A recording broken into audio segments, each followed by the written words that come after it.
ఈ పిల్స్ తీసుకోండి, సన్నగా అయిపోతారు. ఈ పౌడర్స్ తీసుకోండి, అందరూ ఆడుతున్నారు, మా ఫ్యామిలీ అంతా, మీరు కూడా చక్కగా అలా నాజూగ్గా అయిపోతారు.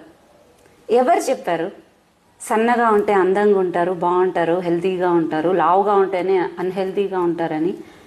వెయిట్కి అది సంబంధం లేదు. నేనే చెప్తున్నా, బక్కగా ఉండి రోగాలతో ఉన్న వాళ్ళు ఉన్నారు, లావుగా ఉండి చక్కగా హెల్తీగా ఉన్న వాళ్ళు ఉన్నారు. నువ్వు ఒక హెల్తీ లైఫ్ స్టైల్ బ్యాలెన్స్ చేసుకుంటూ వెళ్తే ఆటోమేటిక్గా వెయిట్ అనేది ఒక ఐడియల్ వెయిట్ నీ బాడీనే బ్యాలెన్స్ చేసుకుంటుంది.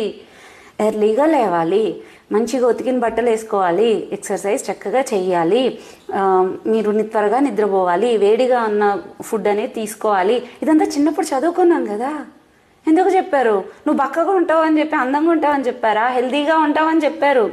ఇవన్నీ నిన్ను ఇలాంటి ఏదైతే షార్ట్ కట్స్ ఉన్నాయో నిన్ను అట్రాక్ట్ చేసి నేను లేజీగా చేస్తున్నారు. నువ్వు ఫిజికల్లీ యాక్టివ్ ఉంటే చక్కగా మెంటల్లీ కూడా ఫిట్ ఉంటావు. ఏదైనా ప్రాబ్లం వచ్చినా ఎలా సాల్వ్ చేయగలవో ఆలోచిస్తావు, చురుగ్గా ఉంటావు. ఇలాగ ఏదో తినేసి ఏదో బాధపడుకుంటా బాడీని యాక్టివ్నెస్ లేకుండా నా లైఫ్ ఏంది ఇట్లా అయిపోయింది ఇలా ఉండి నువ్వు సన్నగుండి కూడా ఉపయోగం ఏంటి?